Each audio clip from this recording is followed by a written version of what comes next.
Öll glímum við áskoranir í lífinu. Það fer enginn varhlut að því. Og til minn komin kona sem nú áhorfendum N4 að góðu kunn, síðan hér í Den allavega. Hún komin hingað til þess að ræða hvað það sem hún hefur farið í gegnum undanfarin misseri. En þetta hún Hildur Eir Bolladóttir. Heil og sæl. Blessaður og sæl. Takk fyrir að bjóða mér í þáttinn. Takk fyrir að koma. Mín ánægjan. Og gleðilegt árið? Já, gleðilegt árið. Og gleðilegt starfsár? Já, takk fyrir það. Ég bara búin að vinna núna í eina viku. Geggjað, þetta þreytt. Já, alveg bara búin að, ég ætla bara strax aftur veikindalegi. Nei, ég bara fyllist andlegri orku við það að koma aftur til starfa og búin að hlakka náttúrulega óskaplega til þess að þetta búið að vera náttúrulega allt og langt veikindaferli og veikindaleyfi. Og það nú svolítið magnað að þegar að, sko, þó maður eigi nú ekki að láta kannski starfið skilgreina sig sem manneskju, maður á náttúrulega fyrst og fremst bara að vera manneskja og bara njóta þess að vera með sínu nánustu og bara samferða fólki, en ekki hvað maður hefur áorkað, að þá það nú samt þannig að allavega það starf sem ég sinni og þú líka, preststarfi, náttúrulega líka bara svo mikill lífstíll að ég var náttúrulega bara, það að koma aftur tilbaka og fá að sinna því, sko, það bara svo stór partur af, já, ég verið að segja sjálfsmynd minni og bara að þekkja sjálfa mig, þú veist, ég einhvern veginn, sko, það að vera einhvern veginn svona kift út úr lífinu og bara sitja einhvern veginn á hliðarlínunni á ákveðið langan tíma, það gerir það verkum að maður svona hættir svolítið að þekkja sjálfa sig. Og eða þá maður þarf að átta sig betur á því hver maður getur verið þannig. En allavega mér finnst núna þegar ég komin aftur til starfa, ég bara svona, já, heyrðu, ég líka þessi Hildur, sko. Og hún líka mikilvæg. En sko, ég veit að á þessu ferli, þá náttúrulega, sko, leggst þú í það að skrifa niður hugleiðingar þínar í formi ljóða. Já. Og við höfum fengið að sjá sem að þínir fjarsbókavinir og annað, svona smá, svo í slettinu, sneak preview, svona smá teaser, smá forsmekka að því að bókinni sem verður svo til. Já, hún verður til og það svolítið einkennandi fyrir mig þegar ég gengi gegnum erfiðleika og bara eins og við gerum öll, að þá hef ég alveg ofboðslega ríka þörf fyrir að skilja það sem ég að gangi gegnum með því að skrifa það og ég skil það betur sjálf með því að skrifa það. Já. Þannig að það í raun og veru mjög svona eigingjörnum hvötum sem að ég fer út í það en svo hef ég líka á sama tíma svo ríka þörf auðvitað bara fyrir að deila því með öðrum ef það getur orðið til einhvers konar hjálpar en líka bara til þess að fá endurgjöf því við þurfum öll á því að halda, þú veist og við hljótum öll sem eru í listum að vera að skapa líka náttúrulega til að fá endurgjöf það bara Við þurfum á því að halda, alveg eins og íþróttamenn þurfa stuðningsmönnum að halda og við þurfum hvatninguna og svo þurfum við líka, sko, ég meina það bara, kirkjan, sko, þarf á söfnuði að halda og þetta bara, þetta alls það svona, sorgin þarf á mannlegri nánd að halda og allt þetta og þá þurfum við þess líka, þurfum það, alltaf ég segja. Og þetta svona, ég hef þessa ríku þörf, ég gerði þetta einmitt núna, það að koma út ljóðabók í lok mánaðarins, 27. janúar, sem að ég lét heita því aðlaðandi nafni Meinvarp. Þetta dásamlegur titill og myndin kápumyndin stórkostleg. Já, og sko, þetta fyrsta skipti, ég hafi ekki út marga bækur, þetta mín 3. bók, en þetta samt, í fyrsta skipti sem ég hef svona dálitla skoðanir á kápunni. Já. Og mín, sko, ég man að ég spurði Friðbjörn Kjárbaldslækni, sko, fyrst hvort ég geti fengið röntgenmynd eða sneiðmyndina af Meinvarpinu. Ég var eitthvað að pæli hvort það verið að nota það, kannski verið beint á síðuna, á kápuna, en svo allt í nú fannst mér það kannski svolítið ýkt en það þarf þess ekki með ljóðabók, sko, hún þarf ekki að sýna eða segja allt, sko.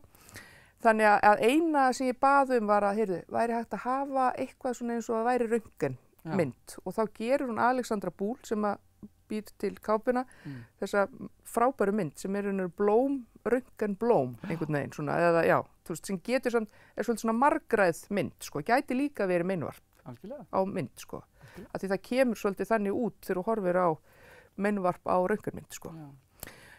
Já, og þarna ég svona í raun og veru bara að draga upp myndir sem eru sumar alveg raunverulegar, sko, raunverulega bara það sem var að gerast, en auðvitað náttúrulega settar í ljóðaform og náttúrulega ekki allt sagt, sko, eins og bara eðli ljóða en þannig að margir geti lesið margt í þau. En umfram allt þetta sagt, bara upplifun sjúklingsins, sko, að því að fara í gegnum það ferli að fá vondar fréttir og fara í gegnum krabbameinsmeðferðina og hvernig hann bæði sér hið ytra og hið innra sem að gerast, sko. Bæði og samspil þess. Bara að vera sko, bara, og þarna lýsi ég bæði, sko, ferlinu bara, þú veist, í kringu skurðaðgerðina á Landspítalanum og svo aftur lyfjagjöfina og eitthvað svona.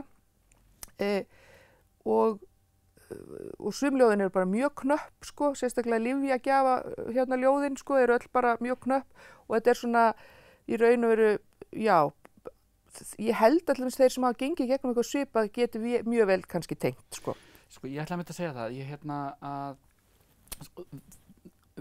held að sé enginn sem að horfa núna sem að, sko, þekkir ekki einhvern annarkvæmt mjög nálægt sér sjálfan sig eða í ytri hring sem hefur gengið í gegnum einhverja tegund krabbameins og þau ljóð sem ég búin að fá að lesa, það mjög heppilegt að þessi tjáningarþörðin skuli haldast í hendur við það að þú ert ákala vel ritvær, það er okkar lukka að ljóðin eru dásamleg, en ég held að hljóta að vera þarna, það er svo gott að geta lesið og séð og fundið þar samkenndina, fundið og tengt og upplifað, ég er ekki einn á báti, ég er ekki sá fyrsti eða eini sem fer í gegnum þetta og sé líka sjá bara vonina fyrir handan vegferðina, sko. Já, það er auðvitað hinn stóri tilgangur með því að eins og þú segir, ég meina það er náttúrulega svo ofboðslega margir sem fara í gegnum krabbameins meðferðir og greinast með krabbamein og alltaf til svo fjölskyldaörugglega, skilur bara í heiminum, sko, þar sem ekki einhver hefur fengið krabbamein, þannig þetta er náttúrulega bara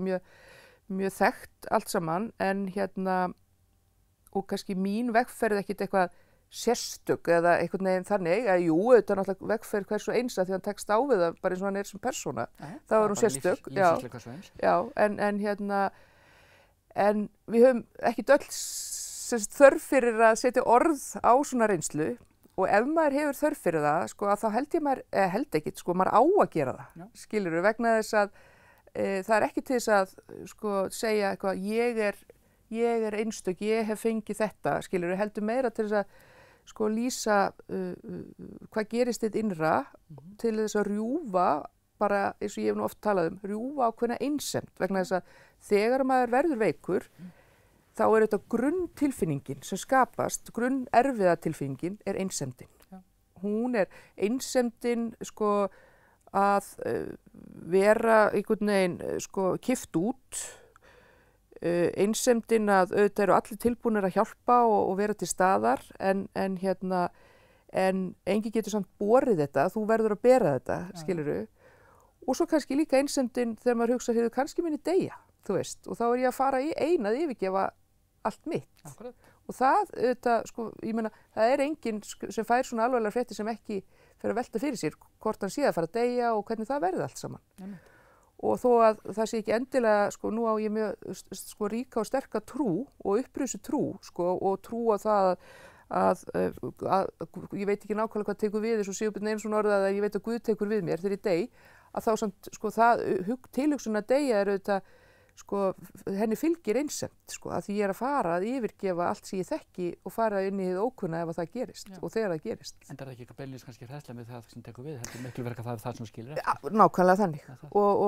Og meðan að líka maður á ung börn og bara, þú veist, þá er maður bara ekki tilbúinn, sko. Já, einmitt. Og það er bara sammannlegt, sko. Herðu,